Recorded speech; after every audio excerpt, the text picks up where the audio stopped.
Welcome back to another edition of Past the Tots podcast. I am your host, Mike Craig. Today, I am thrilled. Bobbi Capps, the one and only. We finally got you on the podcast. Thank you for joining us today. Thank you. Thanks for having me. Yeah, Bobbi, I don't know you super well. I know everyone knows you and loves you. You are a regional vice president at Aramark Workplace Hospitality. And would you take a minute or two and introduce yourself? Yeah, absolutely. So, Bobbi Capps, as you said, I work for Aramark and our workplace hospitality line of business.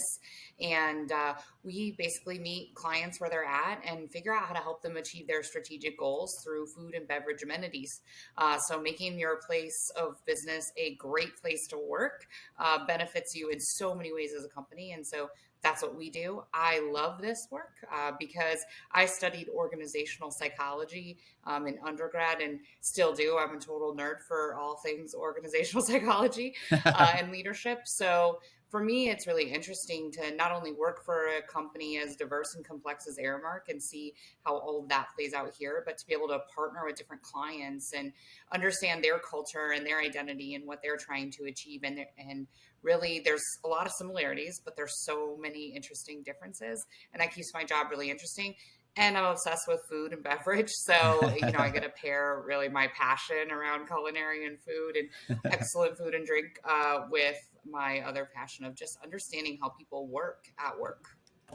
That is awesome, Bobbi. Organizational psychology. Who would have thought, huh? Yeah. So it's the study of people at work. So when I was younger, I used to think I wanted to be a psychologist, but I'm really not cut out for the clinical side of that. And I have a bit of a bleeding heart. So I really figured out pretty early that I would struggle in that kind of clinical role. And so much respect for people who can do that. It's just not for me. I can't handle it.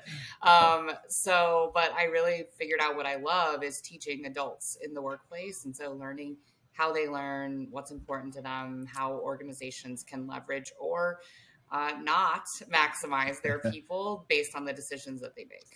And I gotta say, like, with the network that you probably have and the amount of interactions with both coworkers as well as clients, it probably feels like you're a full-time therapist every day. Yeah, just waking up, solving people's problems. It's true. Most folks that I mentor or coach call our one-on-ones work therapy. I was a little uncomfortable with that in the beginning, but now I totally embrace it.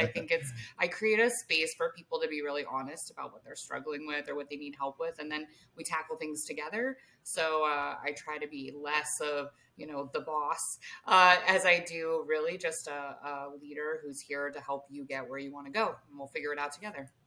That is wonderful. Well, if anyone has not guessed the topic today, we are going to be talking about mentorship, and I get to go first. My introduction to you was actually through shout out to Tyler Antikainen. Tyler and I had good job. Yeah, Tyler and I had met at a conference. I was blown away, just super personal. Wonderful person, newer in his career, but quickly climbing the ranks.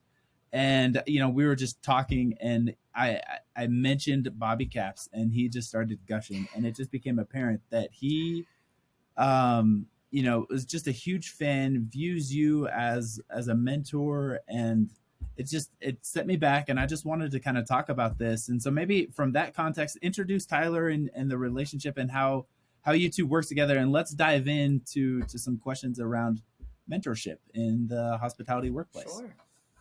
Yeah, I think that sounds great. So I have a little bit of a non-traditional career. I did not get to regional vice president through a series of, strategic moves that led exactly to this end point. One, I didn't even know workplace hospitality existed before 5 years ago when I started with Aramark. And two, my grandest dream in life, really, when I entered the workforce, was that I would be a restaurant manager. I would manage one restaurant, one team, one menu, all of that. That's really what I wanted to do. I thought that was going to be the end for me. And so at 26, I opened my own restaurant with my husband, and all my dreams came true, and turned out it was a little bit closer to a nightmare. Running your own small restaurant is incredibly challenging. And so we did that for 3 years, and it was heartbreaking and wonderful and awesome and terrible all at once. It was all the feelings all the time. And so when we closed the restaurant, I tried to find a job that was at the level I was at, maturity wise, experience wise, Yeah. but not necessarily age wise on paper. And I was really struggling to find work, so I decided to go back to school. I didn't have a college degree, and in fact, I'm a proud high school dropout. I got my GED when I was 17, so that I could work full time. And so I went back to school to get my bachelor's degree in Yeah. organizational psychology. And while I was there, I met a lot of really great people. And by this time, I was almost 29 when I started college, and so I went to a really great school in downtown Denver called Metropolitan State University. And it's Yeah. a really interesting mix Roadrunners. of, yeah, Roadrunners. It's a Yeah. really interesting mix. There's everything from people who just graduated high school and are on a traditional college track to folks like me who are returning to school as adults to folks, retiring, wanting to get a degree or a second degree. And it's a really diverse student population as well. So it was a really interesting experience. And one of the great people I met there was Tyler. And we met in a class together. We were paired on a group project. And Tyler's incredibly intelligent, but if he's not being challenged, he, like many people, will exhibit some less than ideal attributes in a group teammate. And so we were in a group project together, and he kept missing deadlines, and we kept trying to get stuff done, and he wasn't getting things done. And so I had to have a tough conversation with him of like, hey, look, my expectation is that I get an A in this class. Like, I have a 4.0, and that's important to me. I need to understand what your expectations are, because it doesn't seem like we're on the same page. And so he's almost 10 years younger than me. So, he was just in a different place in life than I was. And he hadn't had anyone give him that honest of feedback.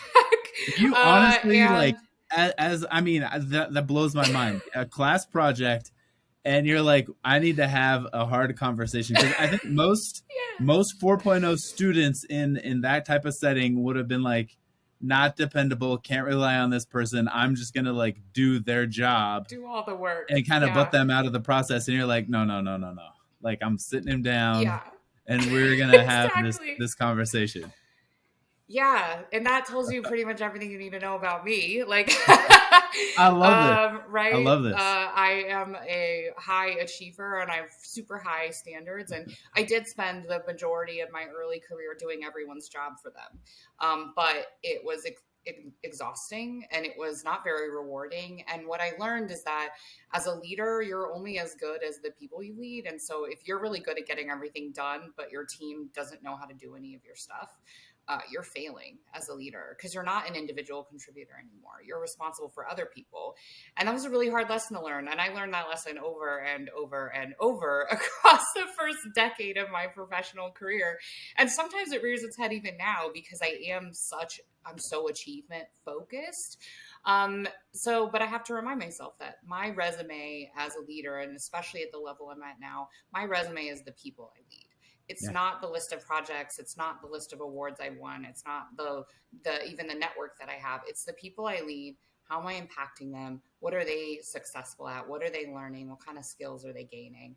And so, Tyler got both the benefit and the pain of younger Bobbi working through all of that. But we did well. We got an A in that class, and I did kind of drag him along behind me a little bit. And for me, honestly, at the end of that class, I was like, hey, it was really nice to meet you, but I'm good, right? Like, I am on this track and you're on a different track. And for Tyler, it was, no, like, I have found a person that can help me get where I want to go, and I'm going to stay connected to that person. And so he will tell you, lovingly now that, he pursued a friendship with me for a while before I decided to reciprocate that friendship. And I'm so glad that I did, but yeah. I just think that's a brilliant story. Thank you so much for sharing. Hard conversations and being able to get in there and provide honest feedback when things aren't going well. Yeah. actually have so much power and potential in the context of mentoring and helping people elevate their game and their performance. Yeah. What a great story, and what a lovely like friendship and relationship that you both have, and to see how it started is so cool. Yeah, it definitely is.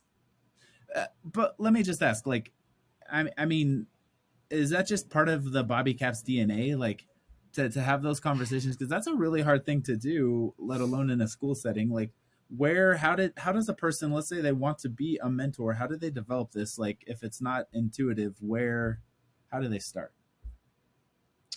Yeah, I think that there are some things that are certainly easier if they come naturally to you, right? And so I don't know that being a mentor specifically comes naturally to me, but I have a couple of skills that come pretty naturally. So I'm highly intuitive, so I pay a lot of attention to other people, what they're doing, what they're thinking, or facial expressions. So it makes me pretty good just innately at leading people, having a conversation with someone, and getting to the root of whatever's really happening with them.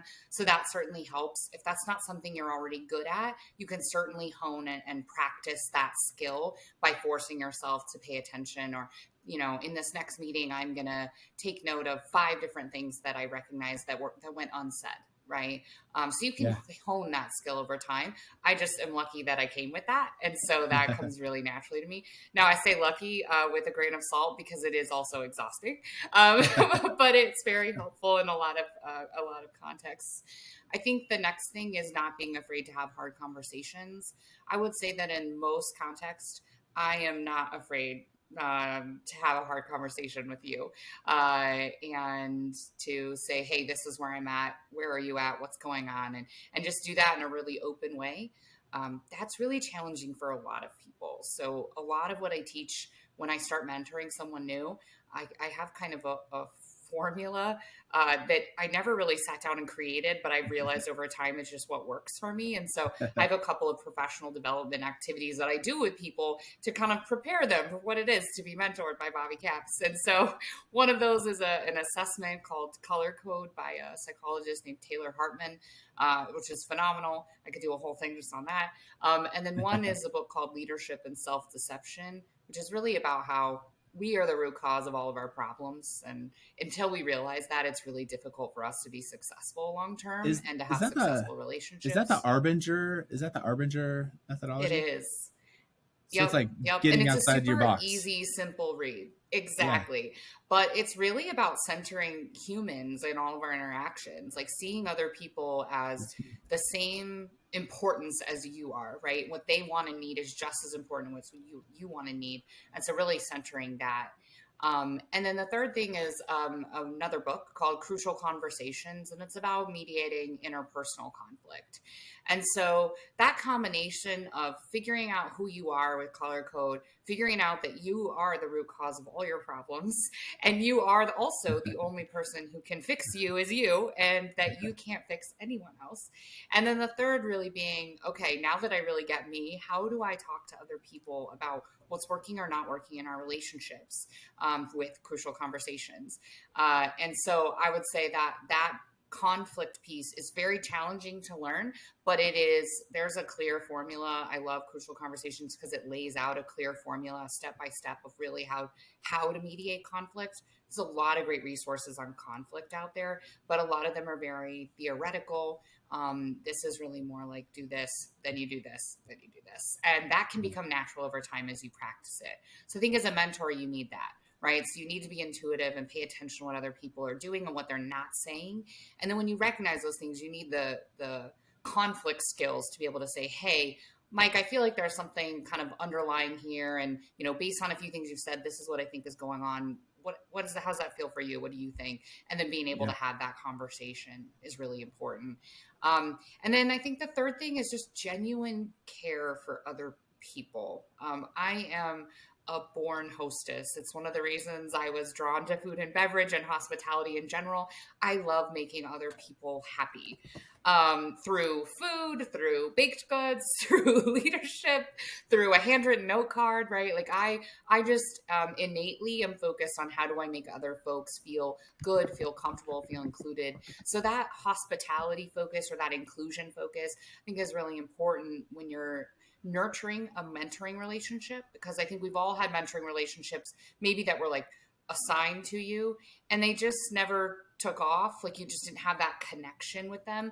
And even if both people are amazing, that's going to happen. But I think if you, as the mentor, have this like hospitality mindset of how do I make this person feel as comfortable and welcome as possible, you're more likely to have more positive mentoring relationships that way. And you're still going to have some that don't work out. So I think the fourth thing finally is being able to kindly and professionally say, hey, it has been so great getting to know you, but I don't know that this is the right mentoring relationship for you.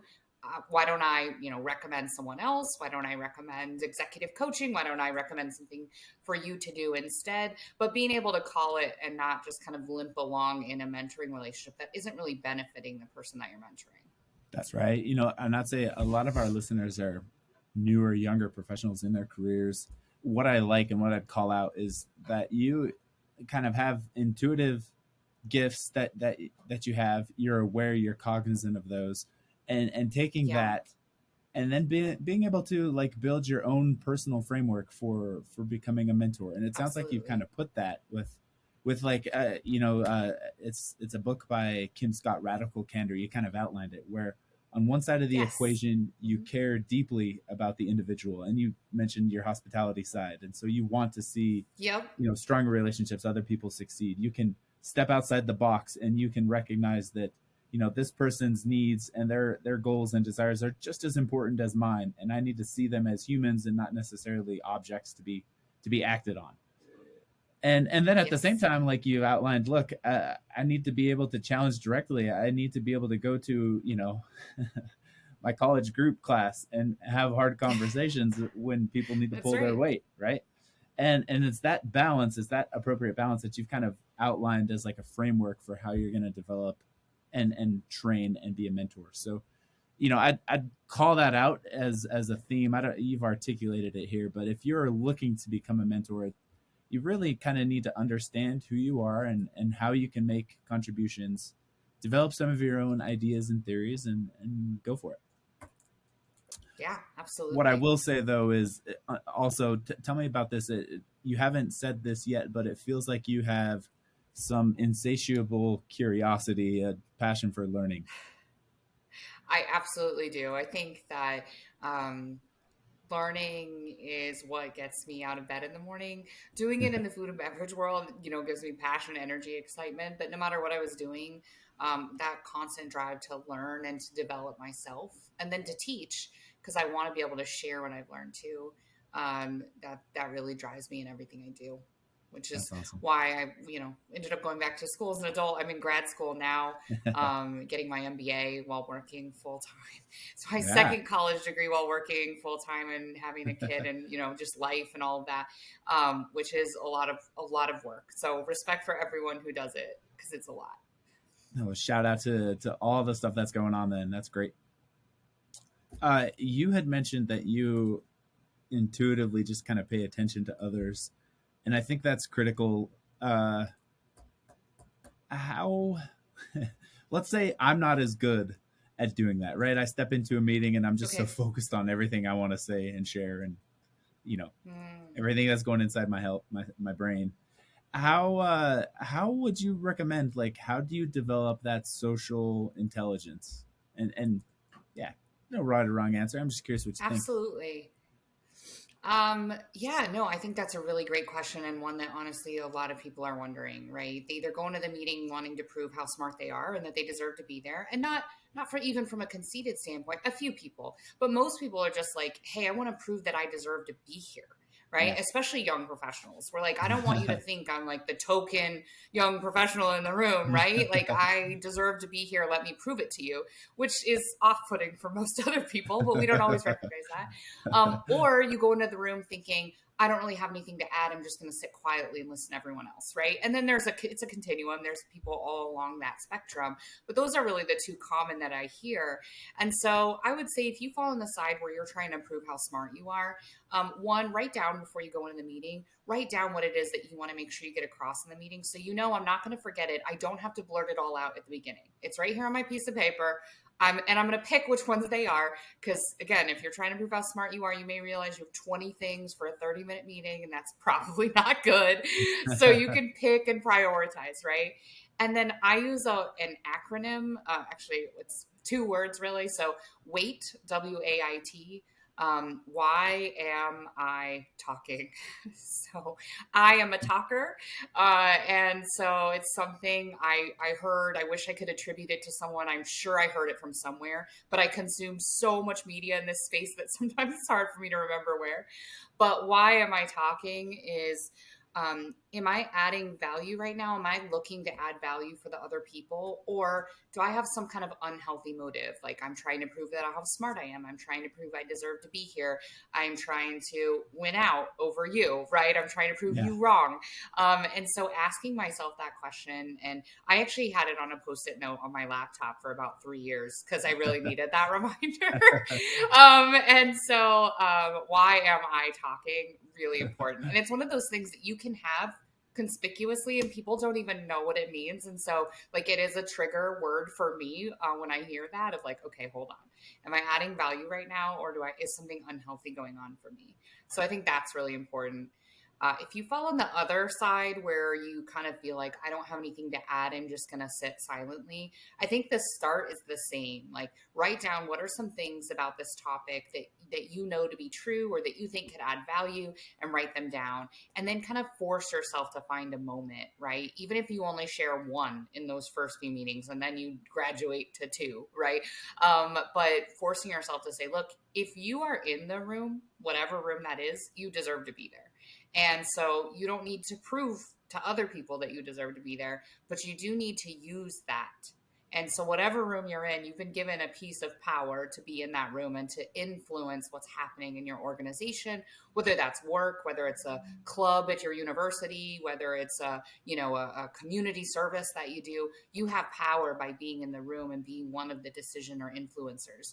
So using that to say, okay, I know I don't feel like I have power here. I know I don't feel like I have the best to add, but I'm going to find a moment to share this one insight. I'm going to make myself do it. And then over time, again, both ways, either speaking up more or speaking up less can become habitual over time. It just, it took me 3 years on the weight thing and I still have to remind myself sometime. So that's another caveat I would say is that don't expect any of this stuff to come easily right away or like, just like, oh, well, I heard you talk about it and now I get it. Now I understand that's a problem for me and it's over. No, for most people, change is incredibly challenging. Our brains are wired the way they're wired, and especially once you've reached your early to mid 20s, you're already in a neurological rut, and so it's very challenging to change those habits. So give yourself some slack, and then just get back on track and just keep trying. It's like going to the gym. You have to do it all the time, or you're not going to get consistent results. It's the same idea. That's fantastic. I love everything. Copy Okay, paste. 2 thumbs up there. So let's just dive into a little more on mentorship. Why is it important to both maybe be a mentor and to have and to be a mentee? Why is it important in the workspace? Well, I think that there's a lot of really interesting research about how adults learn. And there's this idea called triple loop learning. And it's really how, like, as adults, we don't really cement our learning until we've done the learning, right? If that's a classroom, if that's a podcast, if that's whatever it is, that's my first loop. I did the learning. I heard someone talk about it. The second is time to kind of reflect on what it is that I've learned and how does this work for me and what does this actually mean to me. And then the third loop is actually doing it or teaching it back. And so teaching it back cements things in our brain in a different way than learning it does.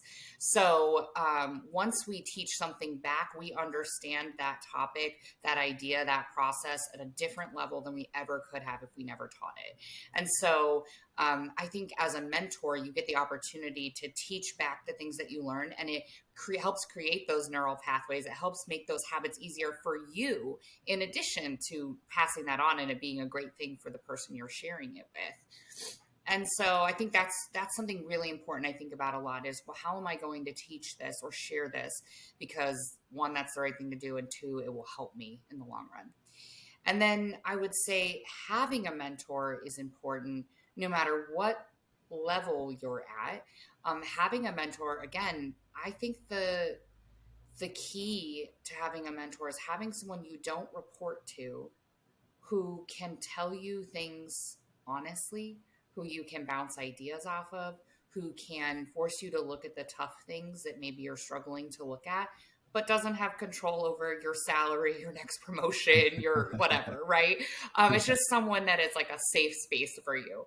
And so having that is really important. And I would say there's some folks that I would, if I look at the relationship I have with them, they're mentors to me that are below me hierarchically in the organization. And so they ground me in a totally different way, because they help me remember what's actually important to the now very large organization of people that I lead. But I don't, yes, I managed a restaurant. I've line cooked, I've managed, I've washed dishes, I've taken cash, I've done all those things all the way up, but I haven't done them in years, right? So I'm out of touch for what that really is like today.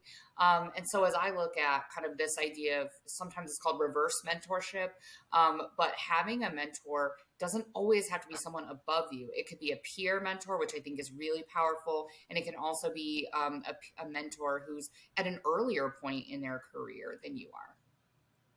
What percentage of, this is a hard question, but like, do you feel like enough people in the workplace have mentors, or do you feel like it's still something that maybe you see in a movie or maybe you occasionally bump upon, but Yeah. are people good enough? Are we doing ourselves justice by maybe not having any mentors? I don't know if that's the appropriate way to ask that question.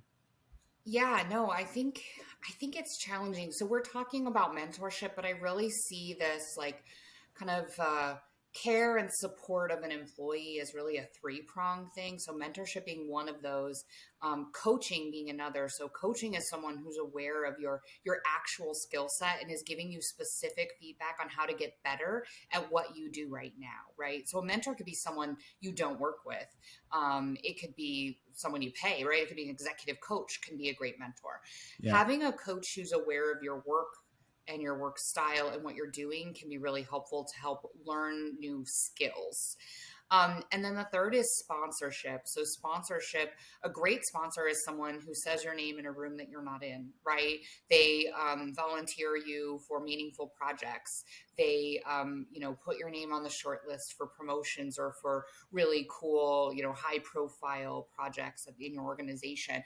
And so, if we look at those three things in totality, there is a breakdown as we look at the gender gap and as we look at the gap across minority and racial groups. And so we have to be really thoughtful in how we go about it, because a lot of the research actually shows that women and minorities are typically over mentored. We get a lot of people like giving us advice and telling us how to be better, but we're sorely under sponsored, right? And so we don't have enough people saying our names in the rooms that we're not in to be able to get on the short list, right? And so these gaps that exist, and I mentioned that, and for some folks they're like, oh yeah, I totally get it, and other folks are like, no, no, no, there are no gaps, and then everything in between. But those gaps exist for literally hundreds of thousands of reasons, and this is just one tiny piece of the bigger puzzle that creates a gap in the workplace. And so I would say, yes, some people are being mentored. I probably have had a huge number of mentors in my life, right, that I've been assigned, that were like, hey, you're going to be mentored because you are up and coming. Oh, and you're a woman. And so I've gotten a lot of mentorship. Coaching was a lot harder for me to get. I'm a really high performer. And so most people are like, oh, well, you're great already. Okay, Yeah. that's not going to help me get better, right? That's not going to help me get where I want to go. It's not going to help me achieve my goals if you just tell me I'm great. So finding coaching was really hard for me, and that's something I've had to work a lot harder at. And then sponsorship has been harder for me. I would say I have some really great sponsors now in my current organization, which is phenomenal, and I attribute much of my professional success at Aramark to meeting and finding and really leveraging those sponsorship relationships, in a really authentic way. And that's really helped me a lot. So I think really looking at your personal situation and saying, am I taking advantage of a mentor? Or is what I really need a coach? Or am I really in a space where what I need is a sponsor because I'm not getting the exposure that I need. And Three so prongs: three mentorship, prongs. coaching, sponsorship. Yep, Right. And exactly. you're blowing my mind. This is absolutely Good. brilliant. Thank you for sharing this. Yeah, You said so many things that I just like want to slow down, slow time. I have to turn this into like a 5-part podcast, but that's fine. uh, we've been talking so much about mentorship, and maybe that's like the default thing that like in a career and workplace environment, it's all about, like helping other people reach their goals, or Yeah, whatever aspirations we might have for them. But you're saying like, look, coaching probably can fit some realms of mentorship, but coaching is actually like absolutely. really maybe having those hard conversations and someone that's going to push you to kind of Yes. achieve potential maybe that you see or don't see in yourself. This Right. third one of like sponsorship just absolutely like penetrates my mind and heart here. So especially because Yes. you said when maybe there's research here, but when you look at DEI, minorities, everything there, um, they get over mentored but under sponsored. Yeah, exactly. Keep talk more about this. Talk more about sponsorship. How do we like do more of this in the workplace? So I think sponsorship, the reason that we don't do a great job of it is because it's a lot harder. It's more nebulous. Like, how do you equitably decide who gets to be shortlisted for cool projects, right?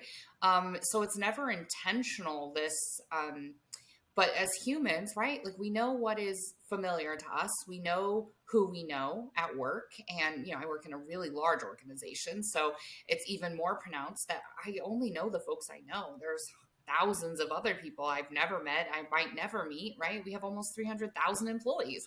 And so what happens over time is that I continue to suggest the same folks because I've seen your work and I know you're good. And I'm like, oh, yeah, Mike would be great for that. Let's put Mike on that.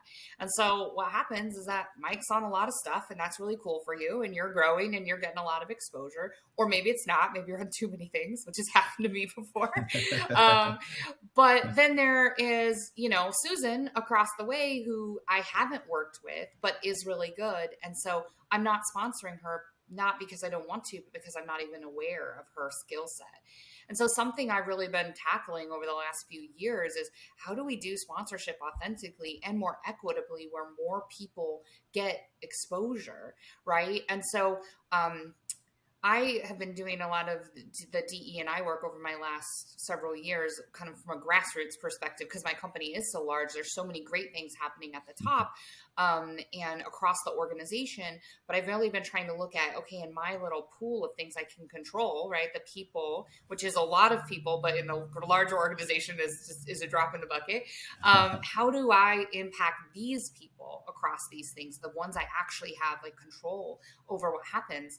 And so I've been trying to take more nominations from the field of like looking at to my director level, for example. So that's 2 levels down, looking at them and saying, all right, who do I not know? Who are we not talking about? Tell me who on your team would love to get a phone call from me or would love to get an email from me, would love to hear from me. And what can you tell me about them? I've just created We're calling it a champion network within my region. So my region is very large. It's Michigan to California. So it's large geographically.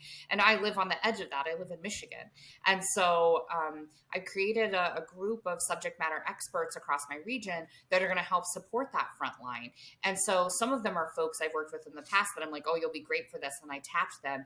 And then a few of those roles, I said, look, I probably don't know the best person for this. You tell me who are the people I don't know that we should be putting this. And so we have a few new folks I haven't worked with before that are on this. Some of them entry level management because they have expertise in a specific area that we want to leverage. And so that's a great sponsorship activity for them. But it requires like getting really quiet and letting people tell you, because the higher up you go, the more divorced you get from the folks who are the up and comers, who are the new ones coming in. You don't get to see them until they're already stars. And so I'm trying to meet them earlier and kind of shepherd them along their career instead of waiting till they've already gotten the opportunities and gotten exposure to me, for me then to take an interest and sponsor them. So it's a lot harder to do systemically. I haven't cracked that yet, but I'm trying to figure it out, at least in this smaller realm where I have control over kind of what's happening. I'm going to share an experience I had generically, and I want to see if it correlates anything that you've experienced. Let's do it. Individual, at the organization, doing great, doing their job, don't have a whole lot of experience, like you mentioned. Personal observation was like good contributor, solid player, but maybe not something that not an individual that I would fast track and say like, hey, let's sponsor them, so to speak. Yeah. Just didn't represent that in how they kind of came off. And, and because of that, didn't really give opportunity for. Fast forward 6 months and was just thinking like, why not? Like, let's actually sponsor this individual and elevate and see what happens. We got, little to lose. And it was like a night and day difference with this person where, they were doing great. They were showing up. They were here. Just not overwhelming performance. And then they got a sponsorship, or like we elevated them, and we were like invested in seeing their success. Just like a 180, and now like one of the top performers in the company, and thinking to myself like, man, why didn't I do that sooner? And who else in the organization is just waiting for a sponsor so that they can like just explode onto the scene and do so much more for the business than maybe me in my limited mindset of like, here's how everything should work, could be put together. That a personal experience for me. I'm curious if you've seen the same thing. Oh, absolutely. And I think that you can tell even when you're talking about it, you get almost this like high feeling of like, oh my gosh, like this is so amazing that this happened, right? And that is the feeling I'm chasing all the time when I'm meeting people. It's like, how do I feel like I had a genuine impact on you? And not just like, oh, you came to work and you had a good day or we did a good event, but I genuinely impacted who you are as a leader and kind of the course of your career. That's really important to me. And I love that feeling, and I want other people to feel that feeling. So, is there anything better though? Is there any, like, not for me? If you've, like you've experienced, I think I've done it too. I'm at the point in my career where it's like the only thing I probably get the most satisfaction out of is seeing these team members grow and develop and not just like be awesome, but actually develop into areas of expertise that are way beyond anything that I could do. Absolutely. I love seeing that happen, and it is the drug that I continually find myself chasing. Yes, no, I totally agree.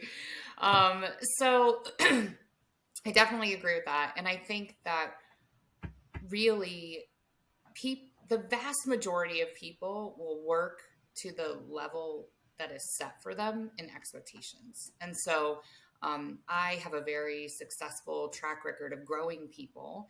But one of the key reasons for that is that I set really high standards for people. And that starts in the interview process, whether I'm interviewing you from the outside or you're joining the team or I'm joining the team as the new leader. I'm really clear up front. Look, my standards are really high. My expectations are really high, but the level of support and engagement you're going to get from me is also really high. So I'm going to expect a lot from you, but I'm also going to give you a lot. And that's how this relationship is going to work. And the vast majority of people respond very positively to that kind of leadership. And Yeah. so I think too often we kind of get stuck in like, oh, well, that person's just who they are. That's just how they are. They're never going to be anything else. They're always just kind of be at that level. And I think if somebody comes in and says, you know what, I'm going to give you a try. I'm going to give you this specific project and I'm going to give you measures. Like, this is what's expected of you. This is how it's going to work. And then I'm going to let you run with it. Right. So you get support and I'm going to follow up with you, but you get to own it. The vast majority of people are going to kill it. Right. And the vast majority of people are also hungry for someone to do that. And that's why we see the record levels of disengagement that we do across employment right now, is because there aren't enough leaders going and saying, hey, I want to grow you in a way that's meaningful for you. And based on what I know about you, Mike, I really think this is a great opportunity for you to serve on this committee, this task force, this focus group. I want you to lead this. I want you to do that. Right. Whatever the opportunity is, there's not enough of that happening. And that's not a malicious intent. It is, we're all caught in this whirlwind of just the daily grind of doing the job and getting the work done. And Well, so it's so important to pick your head up and remember, like, one of the most important things about the job of being a leader is growing the people who work for you. I go back to that initial story that you shared at the beginning where you're in a college group. And I think the default high achiever behavior there is to just kind of like run other people over and just through sheer Yes. force, hard work, get the job done, right? And that there's a lot of value to hard work. So I'm not putting that aside. And I think a lot of people that have those qualities are incredibly successful. They can grow and they receive promotion after promotion because they put in the time, they do the work, and they make it happen. But I think you're highlighting just throughout this conversation of like, hey, there is a much better way to do this. And it is, you keep the same tenacity, the same expectations, but you involve other people in the process and you help them kind of see in themselves this achievement that's possible. You sponsor them, you give them opportunities that maybe they otherwise wouldn't have ever gotten. You're coaching, Yeah. you're pushing, you're having hard, difficult conversations. And then at the same time, you're a champion and you get such a joy and satisfaction from seeing these team members achieve great things, and truly honestly believe that is the leadership style. There's probably all sorts of books and theories out there, but what we've tried to articulate today, that is the way to do it in the future, now and in the future. Yeah. And the nice thing is like anybody could do this. Yes, absolutely. Whew. This has been phenomenal. Thank you for coming on, talking today. I learned so much. I just tons of notes. Like, gotta go back I and love it. maybe talk about like what's next in terms of mentorship, coaching, sponsorship. Where do you see opportunities? Where does the workplace and maybe even hospitality in general, like where are we leaning and steering? Are we overcorrecting or oversteering on one angle that we need to be aware of? Like what does this look like in the next year, 2, 3? Yeah, that's a great question. I think there's a lot of different things going on across the industry, and a lot of really interesting ways that people are addressing just the changes that have occurred over the last few years, due to the pandemic, but also, as the generational kind of shift is happening, right, as the millennials are entering more senior stages in their careers, at the high end. And then as we're seeing this next generation enter the workforce, it's really interesting to see kind of what's happening out there. And I think this style of leadership where you really individualize what success looks like for each person and then you help them grow into that, I think is going to be even more important with this younger generation that's in college and entering their workforce now, because that's their expectation. Their expectation is that everything be catered to them. They have lived their entire lives in an algorithm driven world that curates their life content to them. And so that's their expectation. And I don't actually think that that's a crazy expectation. I think that it is the responsibility of leaders to cater to their people. And so I think there's a pressure, a renewed pressure on us as leaders of, hey, don't just show up and give a blanket approach to how you lead people, because if you have a team of 10, they're all going to work a little bit differently. And so learning how to maximize each of them is really important. While doing that, it can be harder to maintain equity amongst your team. And so I think my caution is that as we individualize and do what's right for Mike and what's right for Susan, and what's right for Bobbi and what's right for Andrew, we also have to make sure that we also take a step back and we say, okay, is what we're doing here equitable across everyone? And I say equitable intentionally and not equal, because everyone comes in at a different starting place, and equal would be giving everyone the exact same thing to be successful, and then expecting everyone to be successful with that thing we've given them. Yeah. Equitable is saying, I recognize you all came in with different places, and different strengths and different limitations. I'm going to give you an equitable place to start, which means I might give Mike a little bit more attention in this area to get him up to speed. And I might give Susan a little bit more attention in a different area to get her to where she needs to be. And so making sure that we maintain that equity and doing what's right for people. I think if we do that and we individualize for people while taking the large view too, to ensure we're being equitable across the group, I think there's no way for us not to be successful in leading people when we do that. And even though the younger generation is driving that, everyone wants to be treated that way. Totally. I have people on my team across all of the generations that are working right now, and all of them respond to that leadership style. So while this might seem like too touchy-feely, too much work, too much, I've heard all of the reasons why we can't lead this way. While it might seem that way up front, it really is just about putting the right level and the right kind of effort into each person to get the maximum output for that person. And that is always something that business is seeking, always. So this isn't, yes, it's the right thing to do for humans, and that's why I do it. For me, it is a feeling, it is an emotional drive to do that.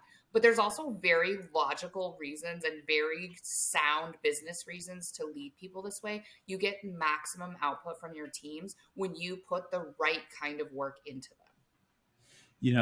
Totally double down on that. And I think that's why inside your framework, the ability to have crucial conversations, because what I've observed is that as much as you do want to sponsor and to be equitable, it's just, it's always something you're going to need to be evaluating and balancing. And what that looks like for you in your role with hundreds of thousands of employees versus me in my role with, we got 60 people.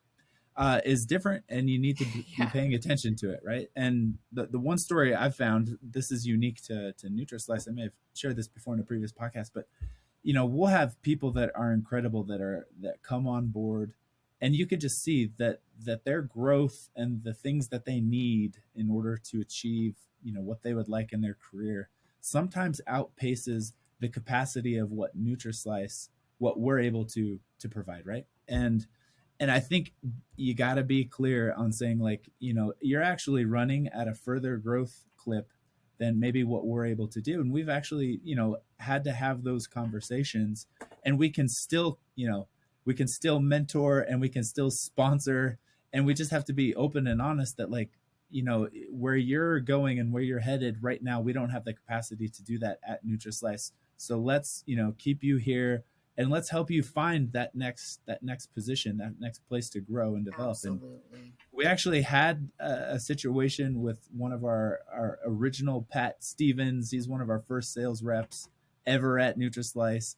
Just phenomenal. And he was growing just way fast, and his needs, it was insatiable. He just wanted to grow. Got to the point where it was like, you're kind of beyond us. And we, he found a great position, left, got experience, kept growing. And as we kind of slowly chugged along, we got to the point where hey, now we need someone at this level. And Pat's gone out and has just incredible experience. We can now bring him back into the organization. And, that happens when I think you care deeply about people, but you can have those honest conversations around, we can't be everything to everyone. let's figure out the right way to do this so that you feel as an individual your needs are being met. Well, Absolutely. I think that's really powerful. And I've had that conversation in the past with a leader too, who basically told me that, like, look, I knew when I hired you that you weren't going to be here long because we just don't have the runway that you need to be successful. And that was really eye opening for me. I was like, oh my gosh, like, wow, that just tells me just how deeply you think of me as a leader and as someone who has value and worth, in this space, which is amazing. So it was a hard conversation, but to hear that was like, oh wow, okay. And then was extremely supportive in helping me find the next thing, which actually ended up being Aramark, where there is a lot of runway. So it was a tough conversation that really led to probably one of the best career moves I've made, which was coming to Aramark, which has been phenomenal for me. So that's an important conversation, Mike. Well, to our listeners, push pause right here and actually go back to the very beginning. This content is phenomenal, Bobbi. You were amazing. Everyone should probably listen to this 2 or 3 times. I think personal takeaways, just loved the idea, the differences between mentorship, coaching, and sponsoring. And knowing, I think there's probably more. If you have any data that we can link to in the show notes, we'd love to get it out there. But understanding the differences, and then maybe the natural tendencies that as leaders, employees, that we kind of gravitate towards. And really, we need to be paying attention to the individual and figuring out, what are the needs of this individual. And that very well could be they need more sponsorship. They need someone to shout their praises in meetings that they are not in, and they need opportunities that they may not otherwise get. And that's a great thing to get. I just loved everything about the conversation. Bobbi Capps, Regional Vice President, Aramark Workplace Hospitality. Where, if people want to connect with you, can we link some of your contact? Maybe, I don't know, your socials or LinkedIn in the show notes. Yeah, I'm absolutely. sure lots of people would love to continue this conversation. Yep, absolutely. You can find me on LinkedIn. It's just Bobbi Capps. I keep it simple. So it's easy to find me on LinkedIn. Fantastic. Well, Bobbi, thank you for joining Pass the Tots, the podcast where we discuss all things workplace hospitality. Phenomenal job. Thank you very much. To all our listeners, have a wonderful day, and we'll hit you up next week.